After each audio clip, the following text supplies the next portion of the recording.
Hi everyone, Lianne Bridges here. I am author and speaker and transformation coach, and I wanted to talk to you today or this evening. So many people that I talk to and see online are struggling greatly with this kind of seems like this constant aftershock.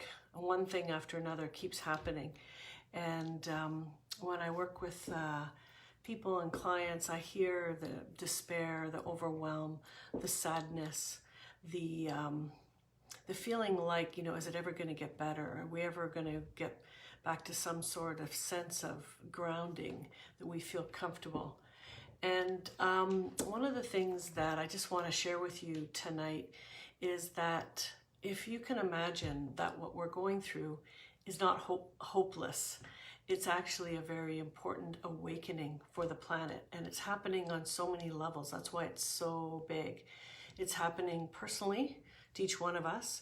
It affects our perceptions, our physical body, our mental body, as well as our spiritual and energetic understanding and awareness. It affects the environment around us, our loved ones, our relationship with each other, our communities, our work, and our society. And as we look at, kind of the sequence of events that have happened over the last couple of 2-3 months, there's been this big cataclysmic kind of event and follow-up of lockdown, so to speak, and then these other almost like large aftershocks, whether it be smaller ones, but still very important, of things that we've discovered about seniors' residences here in Canada, the way our healthcare system's able to cope or not, and now with the inherent still racism and inequality and difficulty that we're seeing in our society between people who have been given the rights to help keep the peace, help us, and when they take that power too far and destroy lives. And so the analogy that keeps coming to me is the idea that it's like if we look at a house or a room that we are renovating. When we have this vision of what we would like to do to renovate this room, let's say it's a kitchen, and we have this idea of how we would like it and how beautiful it'll be and how we'll share the space with our family and loved ones and how excited. And then what we do is we start to renovate, and we start to pull things out of the closets and pull things out of cupboards, and we start to pull the flooring up and the walls, and we start to see all the rot that was there. We're all often really surprised by that. And we start to, in the middle of this process of renovating, we see it looks like absolute chaos. It looks a lot worse. And sometimes we even scratch our head and go, why did I start this process? It looks like way worse than it was. And it's the same kind of analogy of right now what's happening, this grand awakening many people are talking about. It's this shift in consciousness, this shift in humanity, because as so many have said before, the way that we were treating the planet, the way that we were treating each other, the way that we're treating our own bodies was not sustainable. And we are, a temporary guest on this planet and in these bodies, and we kind of lost track of that.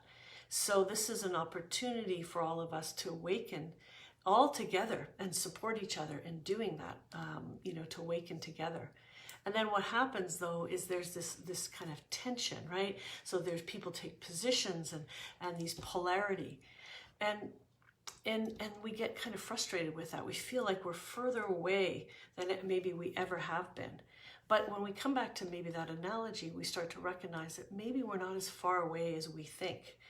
Because, we need to pull out that beam that's been rotted, or the flooring underneath that has all the water damage, or the pipes that need to be replaced, or in some cases, there's tear down the whole kitchen and start from scratch. And when we start to do that, we start to pull out all that crap. So, in our seniors' homes, we're seeing the crap that's there, and we've recognized before that it's there, but we didn't have the will, the ability, numbers to make a change, and same with wanting more of a just and peaceful and kind society. I'm running out of batteries, so I have to be quick here. And so what we're about, though, is as we're ripping out the old, we're making room for cleaning it out, freshening it up, putting new walls, new flooring, beautifying, and creating this beautiful new world. And we're doing it together. And though one might say, no, don't take out that floorboard or put this flooring in, and we're arguing about it, that's okay too. If we can just kind of start to recognize that the contrast is what this dimension, this world is all about, to see dark and light, to see up and down, that it's through that contrast that we experience this planet, this earth, this body, this five sense body. We experience it, we learn, we grow from it. And so that's the key message in here, is that for each one of us right now, there's an opportunity for us to heal some part of ourselves, our community, our environment, our relationships, or our society at large.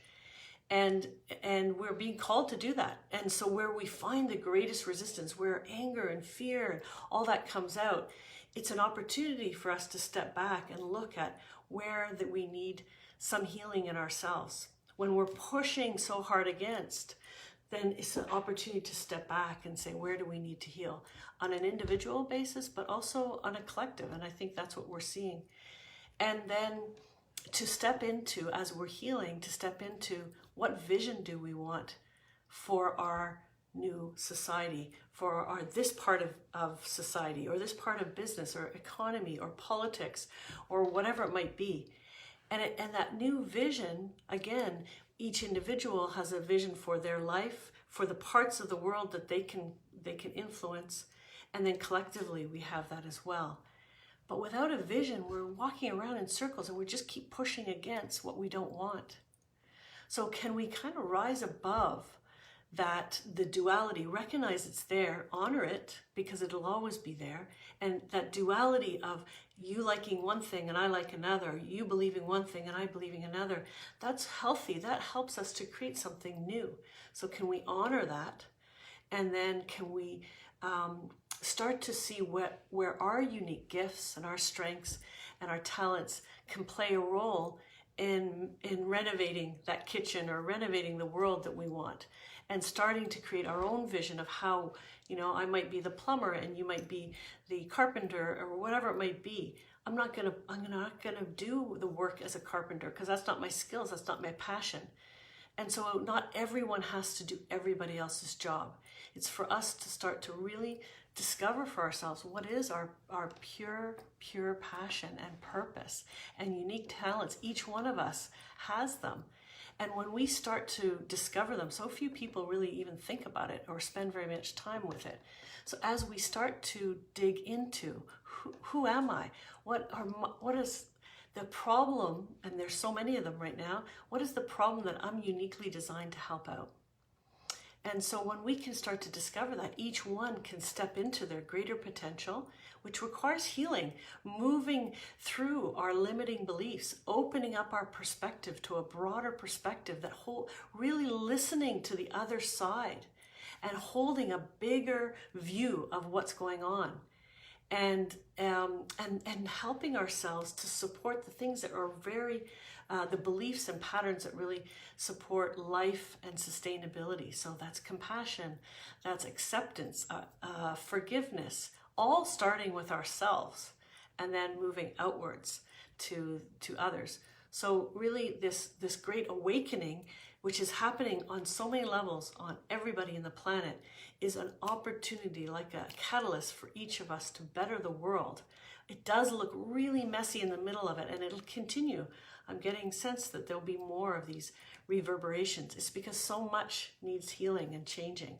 The business, the political systems, the healthcare systems, the way we treat our vulnerable, the way our inequality, the planet, and on and on. But we have the ability, and we now have the consciousness to be able to tackle these. And now, because of this big shock and these big things that have happened, we see the ability to actually do something rather than to leave them and just let someone else or the next generation fix these problems. So healing ourselves first, moving past some of our limiting beliefs and shifting into patterns that really support life and support each other. And then really through the self-discovery and understanding what our strengths are and what our purpose is and how we can contribute in our unique way. And then creating a new vision for that part, that piece. We can't solve everything, but we can deal with one piece of our life and our world, that one little corner. And if we can make that corner better, and another person together, we can do wonderful things. So I hope you don't feel overwhelmed. I hope you don't feel discouraged that this is just the worst times of ever. I feel very hopeful.